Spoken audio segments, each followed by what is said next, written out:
નમસ્તે મિત્રો, આજના વિડીયોની અંદર રેશન કાર્ડ વિશે અગત્યની માહિતી. કોને કયું રેશન કાર્ડ મળે છે, તમે કયો વ્યવસાય કરો છો, તમે કયો ધંધો કરો છો, તમારી આર્થિક પરિસ્થિતિ શું છે તેના આધારે તમને કયું રેશન કાર્ડ મળે, તેમજ કયા રેશન કાર્ડની અંદર કેટલું અનાજ સરકાર તરફથી મળે છે તેની માહિતી આપીશું. રેશન કાર્ડની કેટેગરી વાઇઝ કેટલું અનાજ મળે તેમજ રેશન કાર્ડને લગતી બીજી અગત્યની માહિતી છે તે તમને આપીશું. તો મિત્રો, વિડીયો ખાસ અંત સુધી જરૂર જોજો. મિત્રો, વિડીયોની શરૂઆત કરી પહેલાં વિનંતી છે, ચેનલ ઉપર નવા છો, હજી સુધી ચેનલને સબસ્ક્રાઇબ નથી કરી તો લાલ કલરનું સબસ્ક્રાઇબનું બટન છે ને પ્રેસ કરો. બાજુમાં રહેલ બેલ આઇકન પ્રેસ કરી નોટિફિકેશનમાં ઓલ ઉપર ક્લિક કરો, જેથી આ ચેનલ ઉપર જેવા વિડીયો અપલોડ થાય તરત જ તમને સૂચના મળી જાય. તો ચાલો મિત્રો, આપણે આજના વિડીયોની શરૂઆત કરી. રાજ્ય સરકાર રેશન કાર્ડ ધરાવનારોને વાજબી ભાવની દુકાનો મારફત નિયત ભાવે ઘઉં, ચોખા, ખાંડ, આયોડિન યુક્ત મીઠું, ખાદ્ય તેલ અને કેરોસીનનું વિતરણ કરે. આપને ખબર છે, રાજ્ય સરકાર સસ્તા અનાજની દુકાન દ્વારા વાજબી ભાવે ઘઉં, ચોખા, ખાંડ, આયોડિન યુક્ત મીઠું, ખાદ્ય તેલ અને કેરોસીન છે તેનું વિતરણ કરે છે. રેશન કાર્ડને 3 કેટેગરીમાં વહેંચવામાં આવ્યા છે. અંત્યોદય અન્ન યોજના એટલે એએવાય કાર્ડ, ગરીબી રેખા નીચે જીવતા કુટુંબો માટેની યોજના એટલે બીપીએલ કાર્ડ ને ગરીબી રેખાથી ઉપરના કુટુંબો માટેની યોજના એટલે એપીએલ કાર્ડ. આમ 3 કેટેગરીની અંદર રેશન કાર્ડને વેચવામાં આવે છે. હવે એપીએલ કાર્ડ છે એની અંદર પણ 2 કેટેગરીમાં વેચવામાં આવેલા છે, એપીએલ 1 અને એપીએલ 2. રાજ્યમાં બીપીએલ રેશન કાર્ડ ધારકોની સંખ્યા છે તે 68.80 લાખ છે, જેમાં અંત્યોદય અન્ન યોજના એએવાય કાર્ડ ધારકનો પણ સમાવેશ થઈ જાય છે. એપીએલ 1 રેશન કાર્ડ ધારકની સંખ્યા 61 લાખ છે, જ્યારે એપીએલ 2 રેશન કાર્ડ છે તેમની સંખ્યા છે તે 4.79 લાખ જેટલી છે. એટલે મિત્રો, બીપીએલ કાર્ડ છે તેની અંદર અંત્યોદય અન્ન યોજના હેઠળ એટલે એએવાય કાર્ડ ધારકોનો સમાવેશ થઈ જાય છે. હવે બીપીએલ કાર્ડ કરતાં નીચેની કેટેગરી એટલે અંત્યોદય અન્ન યોજનાની કેટેગરી જે બીપીએલ કાર્ડની નીચેની કેટેગરીમાં આવે છે તેનો સમાવેશ બીપીએલ કાર્ડની સંખ્યામાં થઈ જાય છે. એટલે આ મુજબની હાલની અંદર રેશન કાર્ડ ધારકોની સંખ્યા ગુજરાતની અંદર છે. હવે ટૂંકમાં બીપીએલ કાર્ડ અને અંત્યોદય કાર્ડ એટલે કે ગરીબ વર્ગને તે કાર્ડ મળે છે, એપીએલ 1 એટલે મધ્યમ વર્ગને મળે છે અને એપીએલ 2 એટલે શ્રીમંત વર્ગને આ કાર્ડ મળે છે. હવે રેશન કાર્ડ જોઈએ તો જેમાં બીપીએલ કાર્ડ અને અંત્યોદય અન્ન યોજનાનું કાર્ડ છે તે ગરીબી રેખા નીચે જીવે છે તેને મળે છે. એપીએલ 1 છે તે મધ્યમ વર્ગના વ્યક્તિને મળે છે અને એપીએલ 2 છે તે શ્રીમંત વર્ગની વ્યક્તિને મળે છે. હવે આગળ ખાસ મહત્વની માહિતી મેળવી કે ગરીબ કુટુંબો પૈકી અતિ ગરીબ કુટુંબોને અંત્યોદય અન્ન યોજના હેઠળ સમાવવામાં આવે છે. હવે આવા કુટુંબોને પ્રતિ માસ ₹2 પ્રતિ કિલોના દરે 19 કિલો ઘઉં અને ₹3 પ્રતિ કિલોના દરે 16 કિગ્રા ચોખા છે તે મળે છે. હવે તેની અંદર કેનો સમાવેશ થાય છે તે જોઈએ તો અંત્યોદય અન્ન યોજના હેઠળ આવરી લેવાના કુટુંબોના નક્કી કરવાના ધોરણો જોઈએ જે સરકારે નક્કી કરેલા છે, જે જમીન વિહોણા ખેત મજૂરો છે, સીમાંત ખેડૂતો છે, ગ્રામ્યના કારીગરો જેવા કે કુંભાર, ચામડું પકવનાર, વણકરો, લુહાર, સુથાર, ઝૂંપડપટ્ટીમાં રહેતા લોકો અને અવિધિસર સેક્ટરમાં દૈનિક ધોરણે તેમનું ગુજરાન કમાતા હોય જેવા કે માલ સામાન ઉચકનાર, કુલી, રિક્ષા ચાલક, હાથ લારી ચલાવનાર, ફળફળાદી અને ફૂલ વેચનાર, મદારીઓ, કાગળ વીણનાર, વંચિત તથા આવી જ કેટેગરીમાં આવતા અન્ય ગ્રામ્ય અને શહેર વિસ્તારમાં જે રહે છે એ લોકોનો સમાવેશ છે તે અંત્યોદય અન્ન યોજના હેઠળ થાય છે. તેમનું કાર્ડની અંદર અંત્યોદય અન્ન યોજના હેઠળ એવો સ્ટેમ્પ મારેલો હોય છે અથવા તો અગ્રતા ધરાવતા કુટુંબ એવો સ્ટેમ્પ મારેલો હોય છે.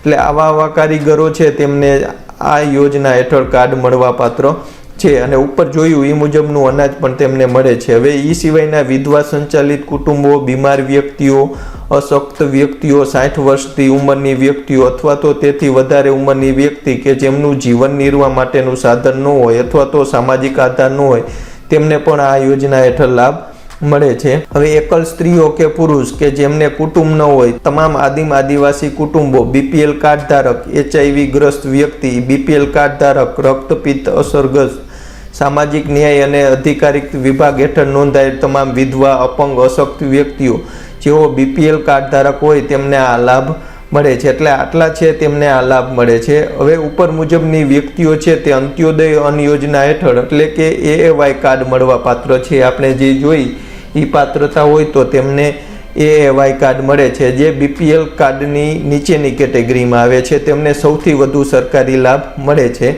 હવે ગરીબી રેખાથી નીચે જીવતા કુટુંબો માટેની યોજના એટલે બીપીએલ કાર્ડ હેઠળ સભ્યોની માસિક માથાદીઠ આવક ગ્રામ્ય વિસ્તારમાં ₹324 અને શહેરી વિસ્તારમાં ₹501 સુધીની હોય તો તેમના અન્ય ધોરણો ધ્યાનમાં લેવામાં આવે છે. એટલે કે જેમની આવક મર્યાદા ગ્રામ્ય વિસ્તારમાં 324 હોય, શહેરી વિસ્તારમાં 501 હોય પ્રતિદિનની, અને બીજા પણ ધોરણો ધ્યાનમાં લેવામાં આવે છે, તેના આધારે તેને બીપીએલ કાર્ડ મળે છે. હવે આગળ જોઈએ તો તેમના કુટુંબોને 35 કિલોના ધોરણે અનાજ ફાળવવામાં આવે છે. એટલે મહિને 35 કિલોના ધોરણે કુટુંબ દીઠ અનાજ આપવામાં આવે છે. અરજદાર ખેતમજૂર હોવો જોઈએ, 1 એકરથી ઓછી જમીન ધરાવતો હોવો જોઈએ. બીપીએલ સર્વ મુજબ ગ્રામ્ય વિકાસ વિભાગની યાદીમાં 0 થી લઈ 16 ગુણાંક ધરાવતો લાભાર્થીને લાભ મળે છે. એટલે જેનો બીપીએલ સ્કોર છે તે 0 થી લઈ 16 સુધી હોય તેમને આ લાભ મળે છે. આ સ્કોર કેવી રીતે ચેક કરવો તે અંગેનો વિડીયો બનાવેલો છે. આ વિડીયો પૂરો થાય ત્યારબાદ દેખાશે, ત્યાંથી તમે જોઈ શકો છો કે બીપીએલ સ્કોર તમારા રેશન કાર્ડ નંબરના આધારે કેટલો છે તે જાણી શકો છો. જો 0 થી 16ની વચ્ચેનો સ્કોર હોય તો તેમને બીપીએલ કાર્ડ મળવા પાત્ર છે અને આટલા લાભ પણ મળશે. હવે અરજદાર કુટુંબના ભરણ પોષણ માટે મજૂર કામ અર્થે સ્થળાંતર કરતો હોવો જોઈએ. એટલે ભરણ પોષણ માટે તે મજૂરી કામ કરતો હોવો જોઈએ અને તેના માટે સ્થળાંતર કરવો તો એટલે એક જગ્યાએથી બીજી જગ્યાએ મજૂરી કામ અર્થે સ્થળાંતર કરતો હોય. ગરીબી રેખાથી ઉપરના કુટુંબો માટેની યોજના એટલે એપીએલ કાર્ડ. હવે એપીએલ કાર્ડની વાત કરી તો તે ગરીબી રેખાથી ઉપરના કુટુંબ માટેની યોજના છે. આ યોજના હેઠળ ગરીબી રેખાથી ઉપરના તમામ કુટુંબોને આવરી લેવાય છે. એપીએલ 1 રેશન કાર્ડ ધરાવતા કુટુંબને મળવાપાત્ર જથ્થો છે તે ભારત સરકાર તરફથી ફાળવણીના આધારે બદલતો રહે છે. જ્યારે એપીએલ 2 રેશન કાર્ડને છે આવો જથ્થો ક્યારેક મળે છે.